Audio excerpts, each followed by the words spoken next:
Време за нашата утринска тема. Оние кои што не следат од почеток, веќе дадов нека најава која што малку ќе ја не дополнам во продолжение. Зборуваме за концентрацијата на учениците во ова време во кое што живееме или со оние предизвици со кои што тие се соочени.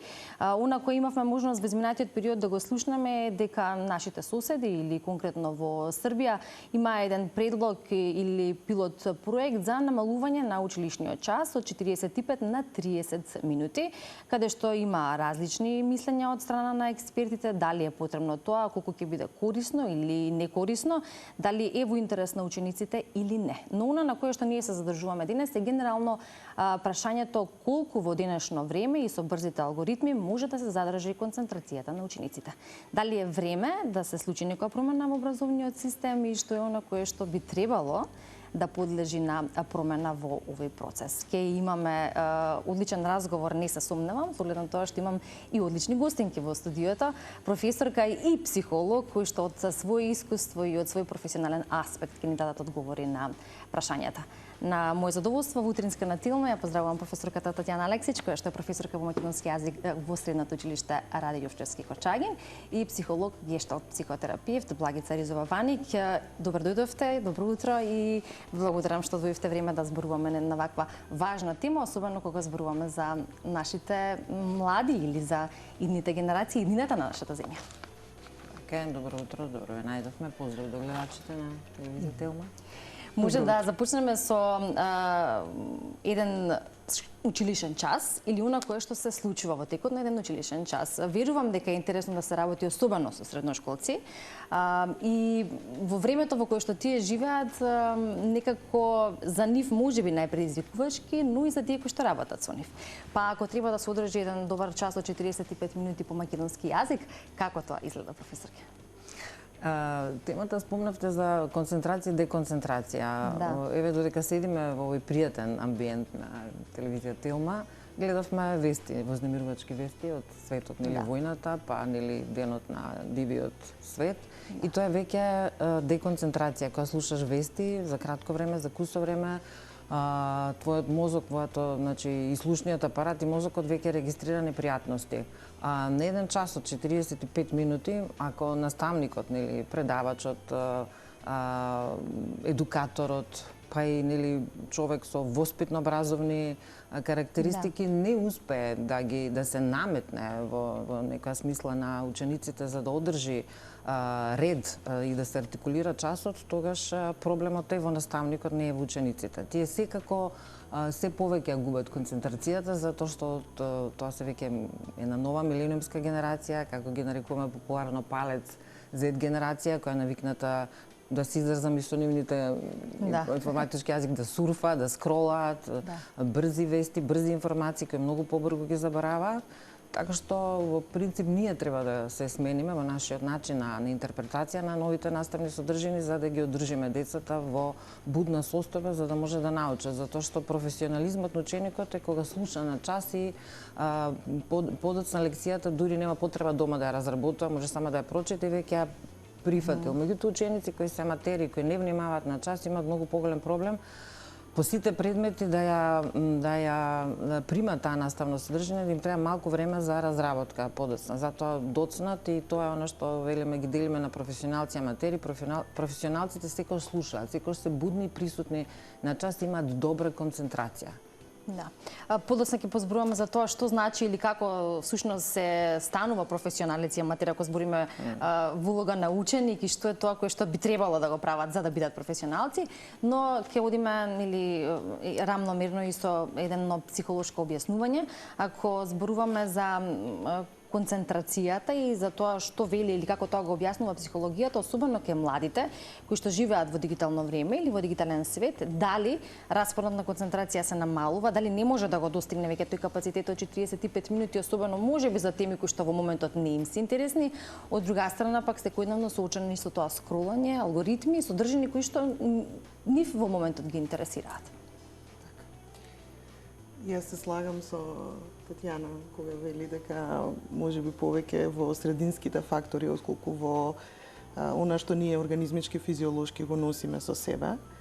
дека начинот на кој што сега ги примаме информациите, како тие стигаат, брзината со која што стигаат, влијае на тоа колку еден ученик би бил сконцентриран и би останал фокусиран на одредена тема.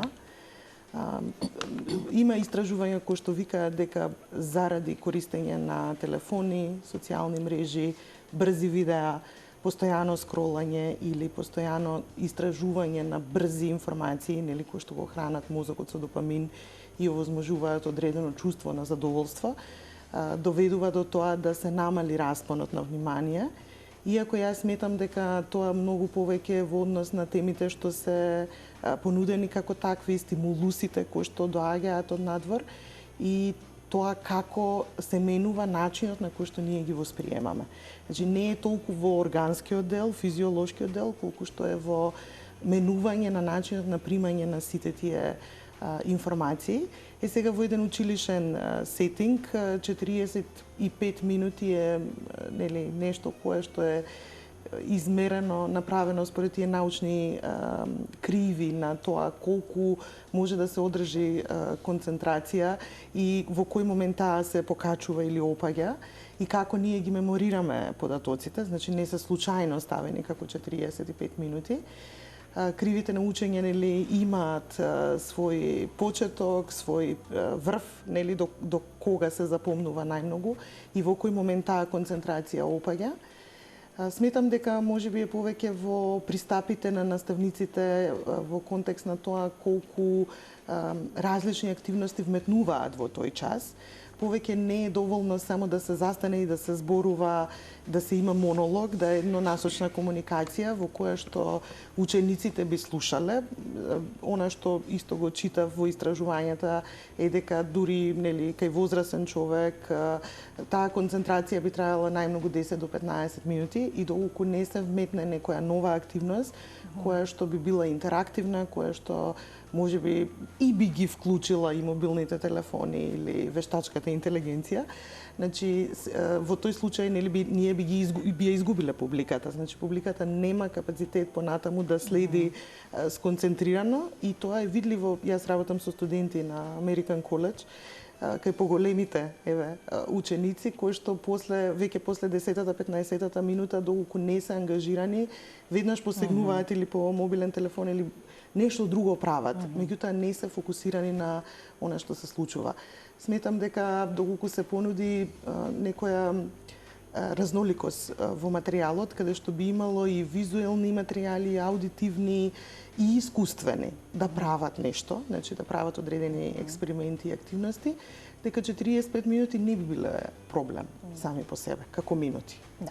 Што значи тука веќе не е прашање на време или време трајање, туку прашање на тоа каков ќе биде квалитетот. Организација на времето. Да, квалитетот на самата настава и како што спомена Багица, пристапот веројатно и на самите професори и тоа дали е индивидуално каков ќе биде пристапот на професорите, секој во својот час или за својот предмет, дали има некоја рамка по која што професорите би требало да се придржуваат и што значи еве на еден час по македонски јазик вклучување активно на самите ученици. Впрочем, умешноста на професорите е да проценат што е или на каков начин би била интересна темата, за да може тие да се вклучат и со интерес покрај тоа што ќе ја следат, да може да учествуваат.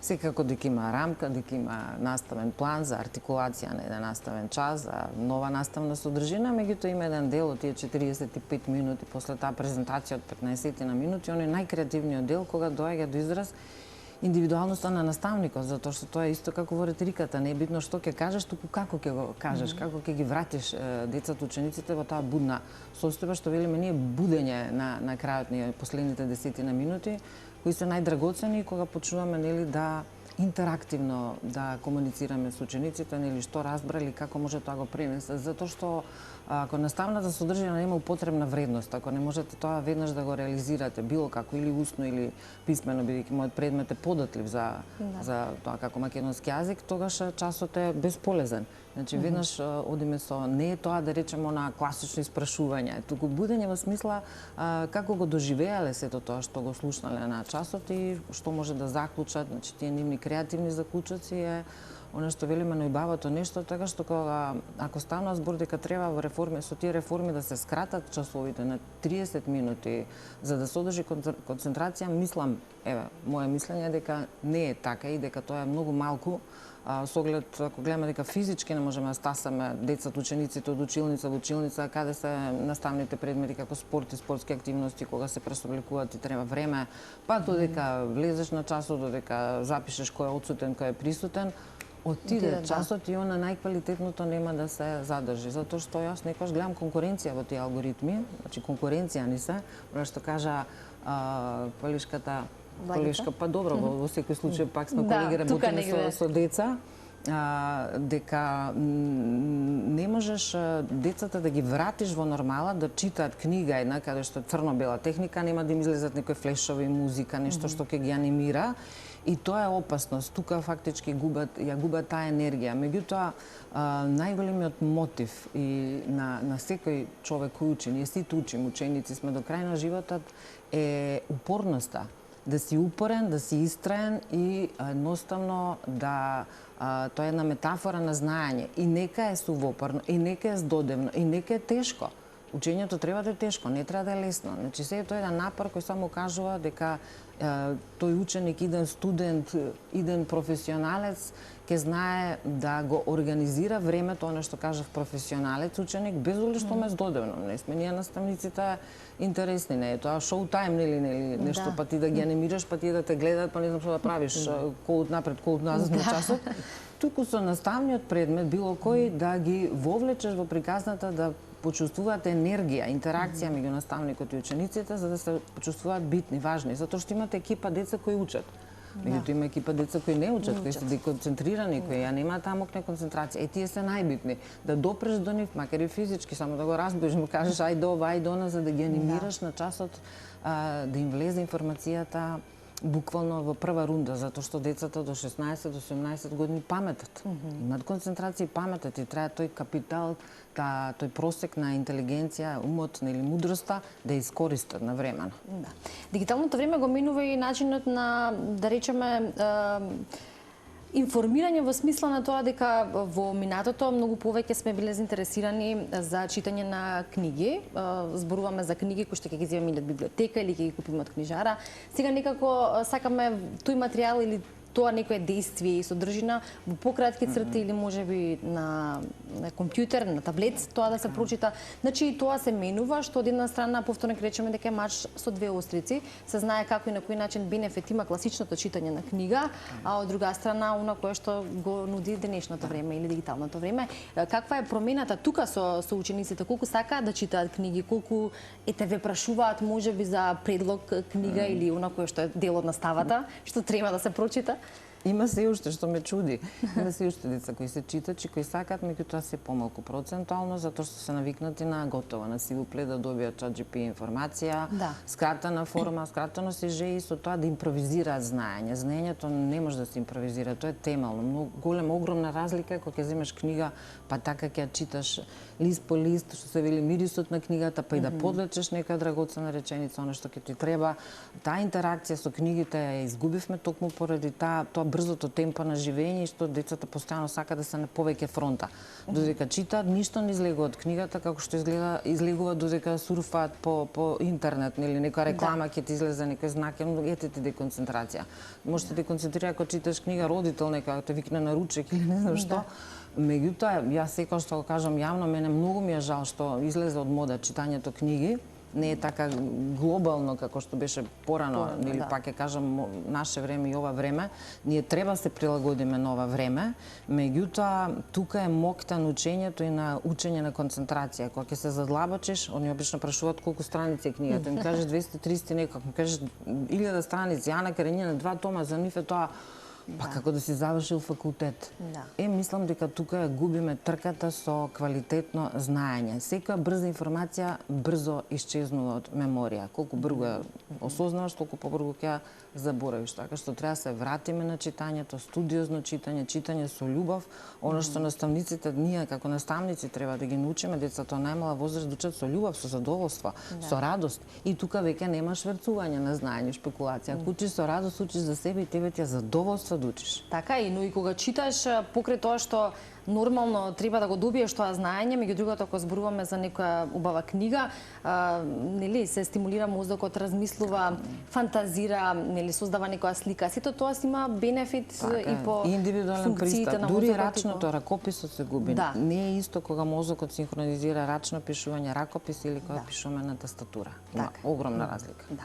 И тоа ќе го споменеме во продолжение, но Благица ние претходно и пред да почнеме во живо со разговорот споминавме дека за среќа барем младите денеска се поотворени и подготвени да побараат консултација од психолог.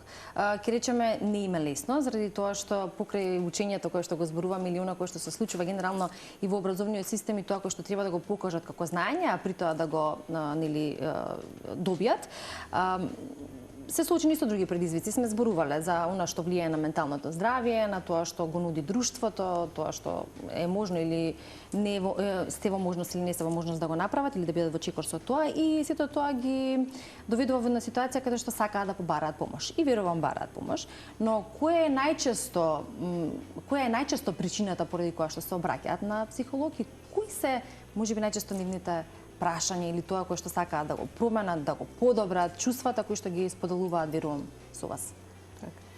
Така, кога зборуваме за помладата популација, нели, средношколци и млади луѓе, во денешно време, нели, брзиот раст и развој на технологијата и на сите овие брзи промени што ги слушаме секојдневно на вести, секако дека влијаат на секој нас, така да влијаат и на младите луѓе, во обидот да се постигне сето она што се очекува од страна на средината.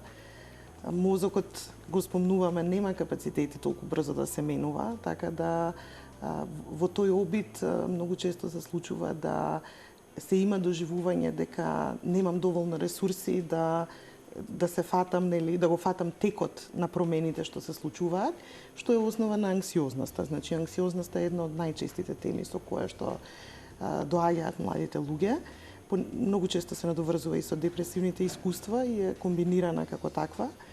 Ги вклучува и паничните напади, нели, обсесивно-компулсивната неуроза, исто така имаме и фобии од различни предмети или животни и така натаму.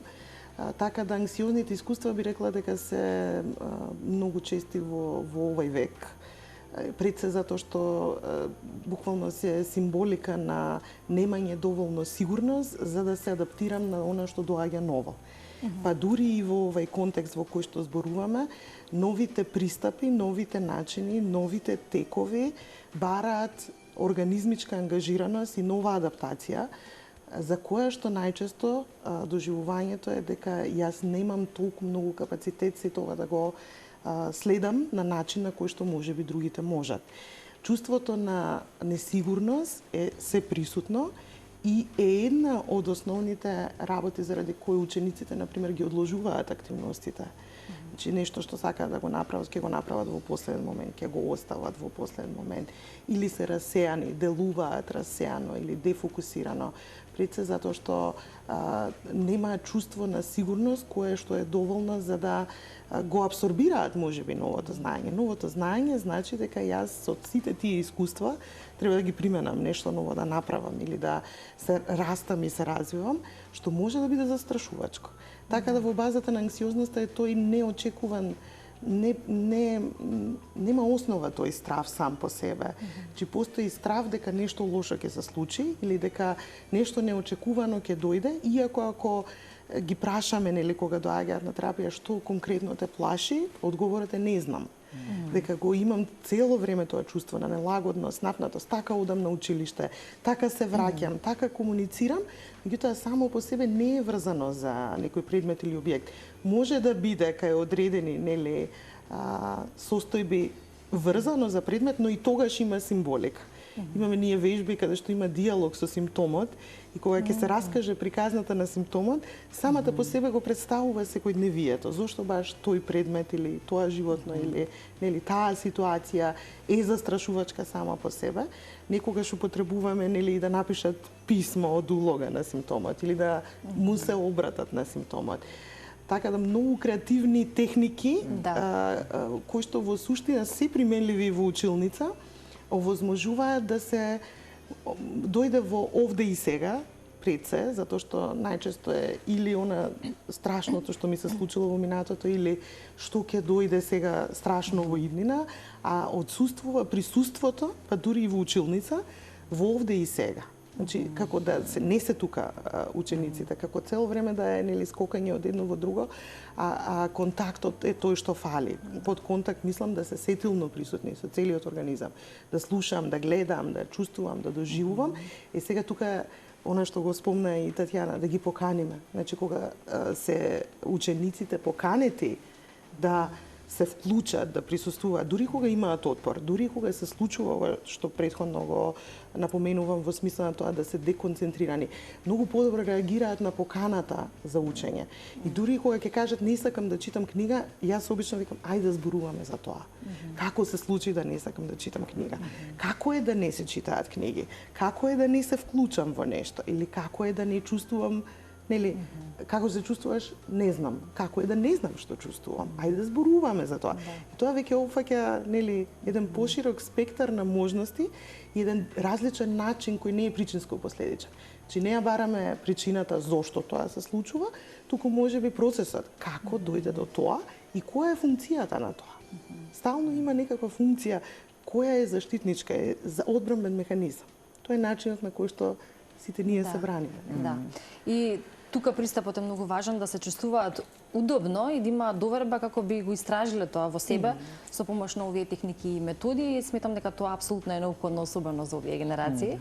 Ако зборуваме за тоа дека ќе се согласите, верувам неретко ќе слушнеме дека денешните деца или денешните млади не знаат да почитуваат авторитети, дека тие најчесто сакаат да кажат дека се знаат и кога ќе го поставиме прашањето па и од улога на родител, но и од улога на професор, кој што има клучно значење во нивниот живот, особено во тој период кога додека трае образовниот процес, е дали треба да се поставиме како авторитет или пак како пријател. И колку е тешко да се има тој баланс. И да бидеме авторитети, но и да имаме еден пријателски однос конкретно со учениците, како би тие можеби се изјасниле дека некако се чувствуваат, дека имаат некаков проблем, што од друга страна пак дава една друга слика, што е нели на страна од осудување дека не учиш, не слушаш, не знаеш, туку едно разбирање на некој начин. Каков е системот, децата ни се одлични, кога ќе размислиме малку ово што кажа господја Благица, дека треба здрава комуникација, таа ги одгатнува работите која ќе го инспирираме детето да се отвори и да зборува, треба граници. Значи мора да се воспостават граници. Не може да имаш пријателски однос со учениците во смисла да зборуваш со нив се и се што или мора да се има сепак граници. Тој не е авторитативност, туку авторитет во училница за да се задржи тој амбиент на примање информации и давање информации, на интерактивност.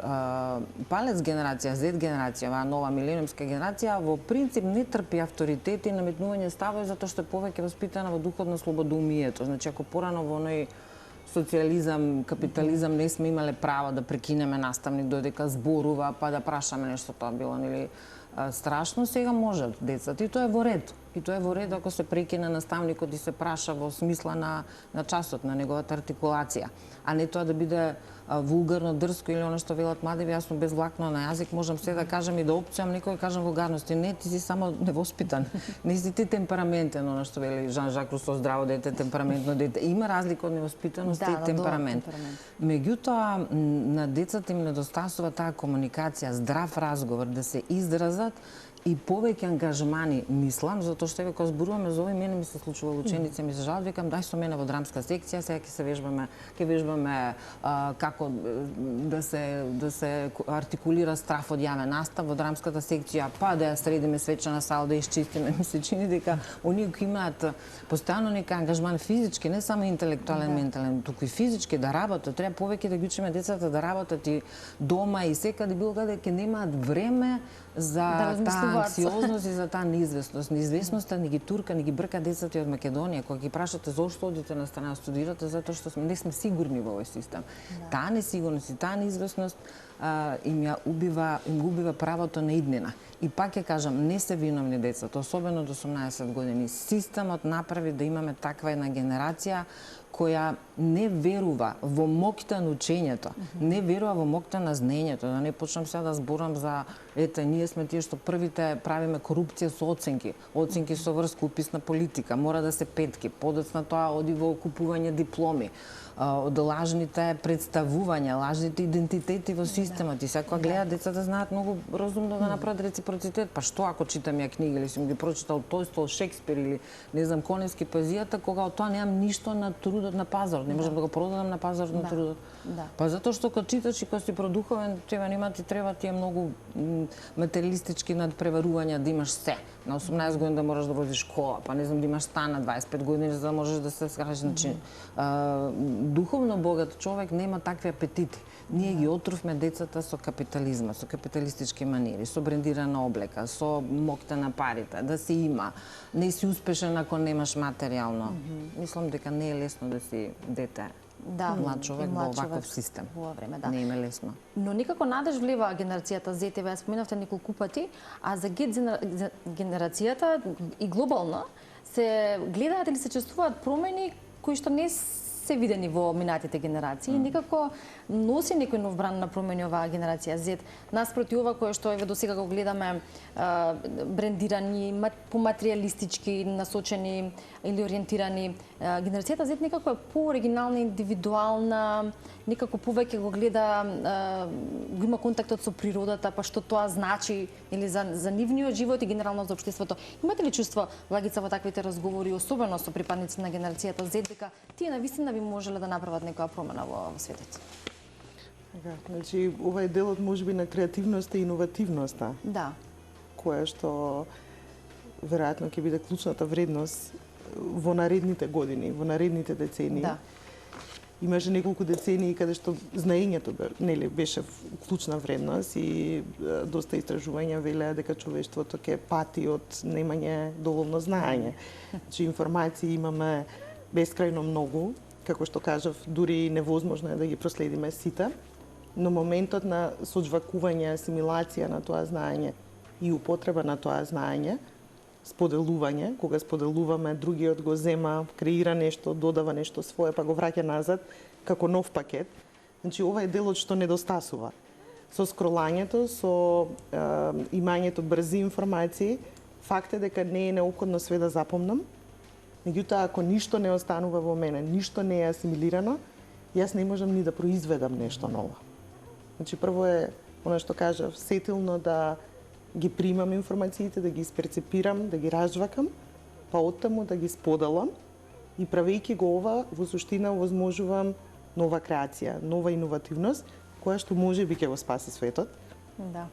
И се надевам дека ние ќе успееме да обезбедиме наставни методи, техники, алатки кои што ќе стимулираат креативно размислување надвор од кутијата, решавање на проблеми на различни начини со употреба на сопствените организми, нели, што ги имаме, и во исто време да не ја негираме вештачката интелигенција или сите оние информации што доаѓаат, туку да се стават во употреба.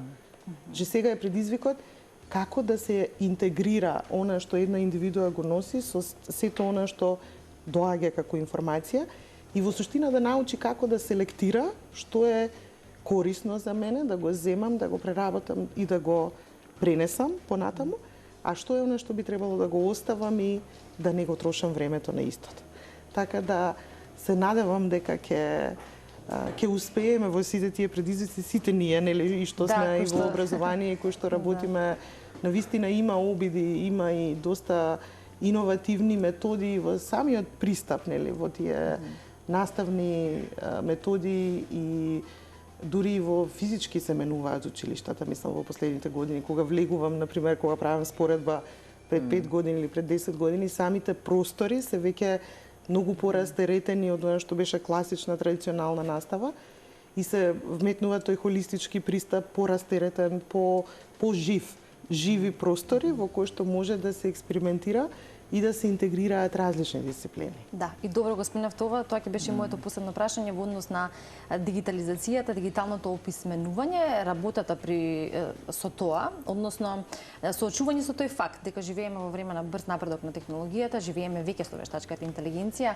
сакале да го прифатиме или не, помалку или повеќе, веројатно се поголема употреба на вештачката интелигенција, контролирано или со едукација, како и на кој начин, зашто би ни служела, а зашто не, но колку тоа, ево, од еден професорски аспект би можело да влијае на професорската работа, што би можело тука да се смени и ако зборуваме за, можеби, ризикот од голема употреба на ChatGPT во однос на одредени материјали или тестови, сето оно кој што ни е потребно на учениците, би можело да има некаков негативен ефект. Како за се и најдоброто нешто и светата книга во нечи раце може да биде искористена во лоши намери и огинот во рацете на пироман може да биде искористен, така и ChatGPT-то. Оно што на нас не станува како задача, како конкуренција, нас не се конкуренција фактички вештачката интелигенција, за да не снема како работна позиција, затоа што сепак тој воспитен, тој емотивен пристап кон учениците, таа емоционална интелигенција, тоа наше школувано срце, да ги разбереме децата пред да ни се пожелат, пред да ни кажат дека се анксиозни. Се уште не може вештачката интелигенција да се адаптира на тоа, но јас секогаш стравувам дека може да дојде до пресврт и да исчезнеме како работна позиција. Тогаш веќе не знам, тогаш веќе она што велам, Матрикс може да биде документарец и Джордж Оруел да биде нели теориите на заговор да станат реалност, меѓутоа за тоа време додека такво нешто не се случило, да не бидеме нели ние анксиозни, да се плашиме за нешто што се уште не стасало, треба да се работи со децата и да се анимираат повеќе во простор. Значи, оно што го кажам и на родителите и на себе си, како родител, детето за рака, па нека да се прошета. Занимлива географија ни игравме како деца. Сега седнете со децата се губат. Веднаш бараат нели држава на буквата О на ChatGPT. Значи повеќе се вежбаат друштвени игри, да се игра шах дома со нив карти, малку да се анимираат семено. Тоа се здрави деца, тоа се здрави. Не да се остават само да со часови ако се седи на компјутер, на таблет, пред телефон, не е добро. И физичкото здравје. Значи гледаме дека има генерација обезни со искривени рбети. Сето тоа е резултат на еден неправилен начин на седење, на учење со часови да се седи.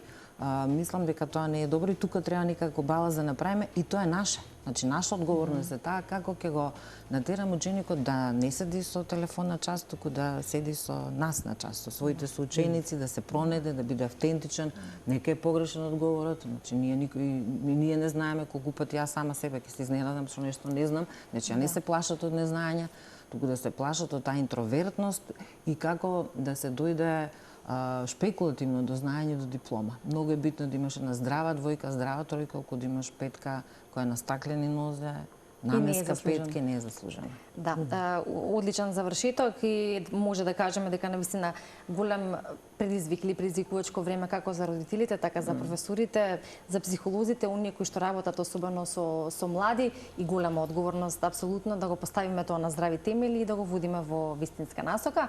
Но ете, исто така верувам дека со вакви едукативни разговори и теми некако допираме и до родителите кои што не гледаат, можеби до младите кои што еве утрински предпладневно се со нас и со оние кои што веќе резонираат како и на кој начин би требало да се формираат како личности, што е оно што би било корисно за нивната иднина. Благодарам за вашето време и се разбира за ова вака квалитетно време што го искористивме во скут на нашата утринска тема, како би ја реализирала истата, нели и одговор на прашањето што е оно кое што треба да биде промена во образовниот систем. Верувам ќе гледаме промени, но на добро. Гледате 35 минути како помина бру. Да. 45 со нешто ни треба за час. Значи ако кратат само 5 минути може, 40, никако повеќе. Да, и тоа што е најважно со внимание ни помина и со концентрација. Ви благодарам.